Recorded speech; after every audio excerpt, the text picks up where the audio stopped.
তো অনেক দিন পর আবারও একটা হরর ঘটনা নিয়ে চলে আসলাম। অ্যান্ড এটাও সত্যি ঘটনা। ঘটনাটা আমাকে পাঠিয়েছে সাম্য শিকদার।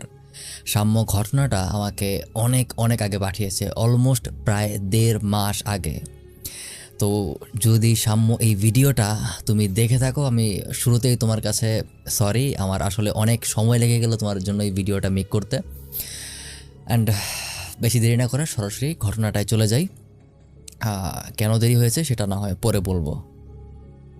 যাই হোক, তো সাম্য আমাকে ঘটনাটা ভয়েস মেসেজ পাঠিয়েছে, তো সেটার একটা গ্লিমস আমি শুরুতেই আপনাদের শুনিয়ে দিচ্ছি যে সে কীভাবে আমাকে ঘটনাটা পাঠিয়েছে। তাহলে ভাই ঘটনাটা শুরু করি। এটা ঘটেছিল 2023 সালে, রোজার ঈদের কিছুদিন পর। তো তখন আমার আম্মু হসপিটালে ভর্তি ছিল। তো গত রোজার ঈদে অর্থাৎ 2023 সালে তখন সাম্যর মা বাবা হসপিটালে ছিল। তার কারণ ছিল সাম্যর মা অনেক অসুস্থ ছিল, যার কারণে তার মায়ের সাথে তার বাবাও হসপিটালে থেকে গিয়েছিল। আর সাম্যর বাসা ছিল সম্পূর্ণ খালি। তো সেই খালি বাসার মধ্যেই সাম্যকে একা থাকতে হতো। তো যেহেতু সাম্য একা থাকতে চায় না, কারণ সে মোটামুটি ভীতু প্রকৃতির একটা মানুষ, যেটা সাম্য নিজেই আমাকে বলেছে। তো এই কারণে সে তার সহযোগী হিসাবে বেশ কিছু তার বন্ধুবান্ধব আর কিছু ভাই, তার এলাকার যারা থাকে পরিচিত, তাদেরকে বাসায় নিয়ে আসে, অলমোস্ট 5 থেকে 6 জনের মতো। তো তারা মিলে রাতের বেলা বাসায় একসাথে খাওয়া দাওয়া করে। অ্যান্ড নর্মালি তাদের গেম খেলার অনেক শখ ছিল। তো অলমোস্ট 12টা 12:30 পর্যন্ত তারা গেম খেলে। তো এই গেম খেলতে খেলতে অলমোস্ট প্রায় 12, 12:30 থেকে 1টা বেঁচে যায়। অ্যান্ড সেই মুহূর্তে যেহেতু 4-5 জন ছেলে ইয়াং তারা গেম খেলতেছে, তাদের মনে হলো ঠিক আছে ঘুমাবো না, আরও পরে ঘুমাবো, একটা কাজ করি, আমরা মুড়ি মাখায় খাই। তো এত রাতে দোকান কোথায় খোলা পাবে? তো তাদেরই একজনের এক বন্ধু ছিল, মানে বন্ধুর বন্ধু, যার বাবার একটা স্টোর দোকান ছিল, মানে মনোহারির দোকান যেগুলো থাকে স্বাভাবিক ওরকম দোকান।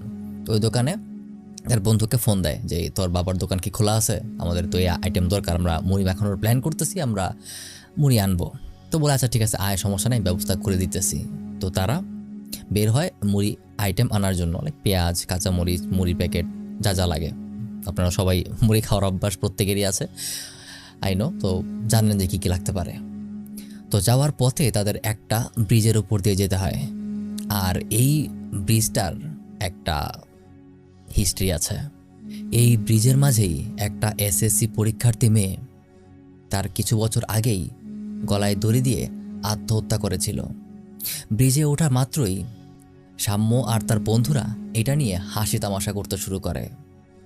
এই তোকে ভূতে ধরবে, এই মেয়েটা আসলো, আরে মেয়েটা না মরলে ভালো হতো, অনেকটা এই ধরনের টিটকারি দেওয়ামূলক কথাবার্তা। তো তারা ব্যাপারটা এনজয় করছিল এবং তাদের কাছে ব্যাপারটা খুব স্বাভাবিক লাগছিল। তারা নর্মালি ব্রিজটা পার হয়ে চলে যায়।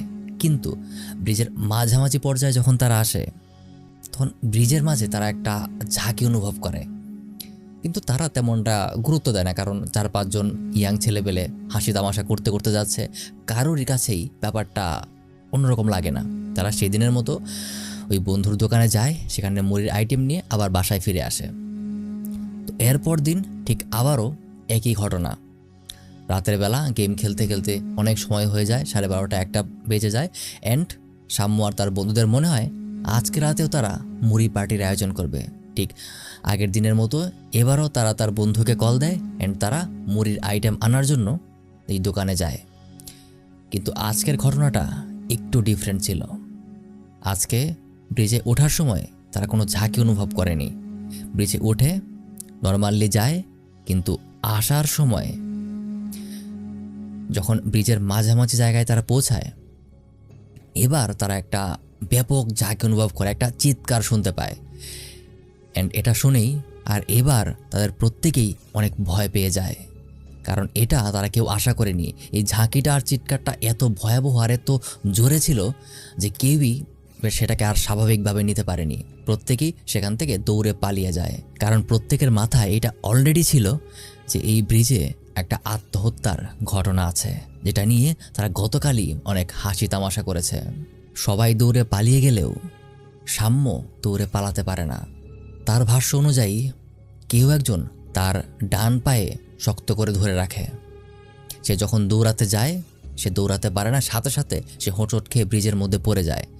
আর সে নিজের সর্বশক্তি দিয়ে ভয়ানক এক চিৎকার দেয়। যে হাতটা সাম্যর পায়ে ধরেছিল সেটা ছিল ভয়াবহ রকমের ঠান্ডা। এবং আমার পায়ে মনে হয় কে জানি হাত দিয়ে ধরে, মানে গোড়ালির একটু উপরে ধরে, এবং ঠান্ডা হাত ছিল আমার এখনো মনে আছে, এবং আমি ব্যালেন্স হারায় পড়ে যাই মাটিতে। একে তো সাম্য অনেক ভীতু, তার উপর এই ঘটনার কারণে যে সেখানে একদম অজ্ঞান হয়ে যায়।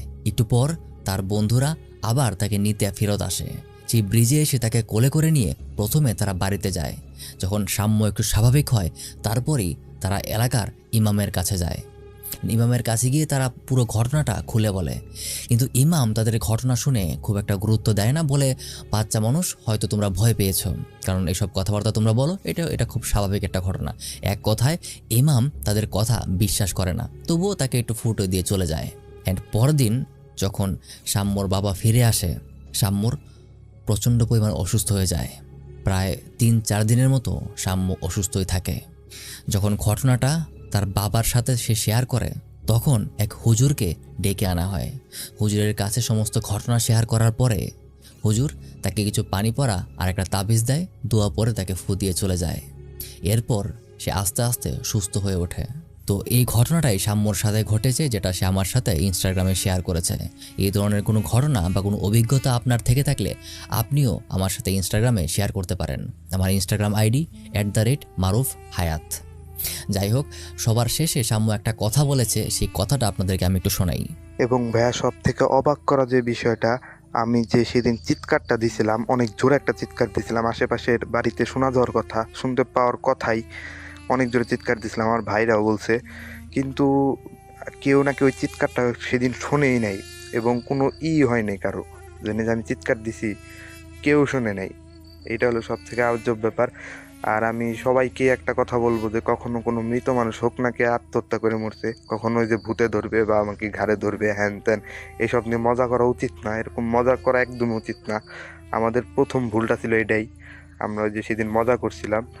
সো এটা কখনোই করা উচিত না। ধন্যবাদ। যেমনটা শুনতে পেলেন, আসলে যখন কোনো মানুষ আত্মহত্যা করে, সে কোনো সুখে আত্মহত্যা করে না। দুনিয়ার কোনো মানুষই আসলে প্রচণ্ড সুখে বা ভালো থাকার কারণে আত্মহত্যা করে না। মানুষ যখন মারা যায়, প্রচণ্ড দুঃখে আর কষ্টের কারণেই মারা যায়। তো এই আত্মহত্যা করা মানুষকে নিয়ে মজা করা, হাসি তামাশা করা, এটা সত্যিই আমাদের উচিত না। কারণ কথায় আছে যে এই আত্মহত্যার আত্মাগুলো কখনো তৃপ্ত হয় না, তারা অতৃপ্ত আত্মা হয়েই ঘুরে বেড়ায়। বাকিটা আল্লাহ ভালো জানেন। দেখা হবে পরবর্তী আরেকটা ঘটনা নিয়ে। আর হ্যাঁ, আপনার ঘটনা থাকলে অবশ্যই আমার সাথে ইনস্টাগ্রামে শেয়ার করতে পারেন। আমি মারুফ, টাটা।